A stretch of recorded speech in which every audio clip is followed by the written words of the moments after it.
এক গৃহবধূকে বাড়িতে ঢুকে বেধড়ক মারধর দিয়ে গলায় ফাঁস লাগিয়ে ঝুলিয়ে খুন করার ঘটনায় ব্যাপক চাঞ্চল্য ছড়ানো রায়গঞ্জ থানার জগদীশপুর গ্রাম পঞ্চায়েতের রুনিয়া সংলগ্ন ডুমুরিয়া গ্রামে। ঘটনায় খবর যায় রায়গঞ্জ থানার অন্তর্গত ভাটল ফাঁড়িতে। পুলিশ গিয়ে মৃতদেহ উদ্ধার করে ময়নাতদন্তের জন্য রায়গঞ্জ মেডিকেল কলেজ ও হাসপাতালের মর্গে পাঠায়। মৃতদেহ ময়নাতদন্ত হবে কাল অর্থাৎ শুক্রবার। পুলিশ সূত্রে জানা গিয়েছে মৃত ওই গৃহবধূর নাম দুলালী বর্মন, বয়স 34 বছর, বাড়ি সংশ্লিষ্ট এলাকায়। পুলিশ ও পরিবার সূত্রে জানা গিয়েছে বাড়িতে 14 বছরের নাবালক ও 5 বছরের কন্যা সন্তান উপস্থিত ছিল।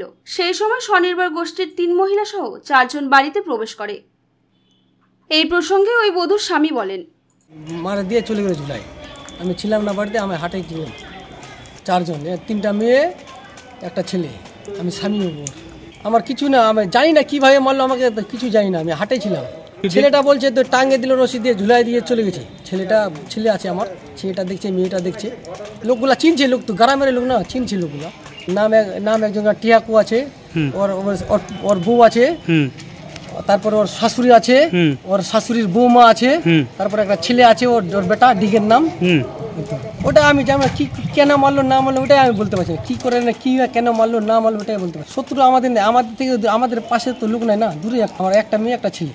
ছেলের বয়স মোটামুটি 14 বছর, মেয়ের নাম মোটামুটি 7 বছর। মেয়েটা চম্পা বর্মন। আমার বাড়ি ডুমুরিয়া।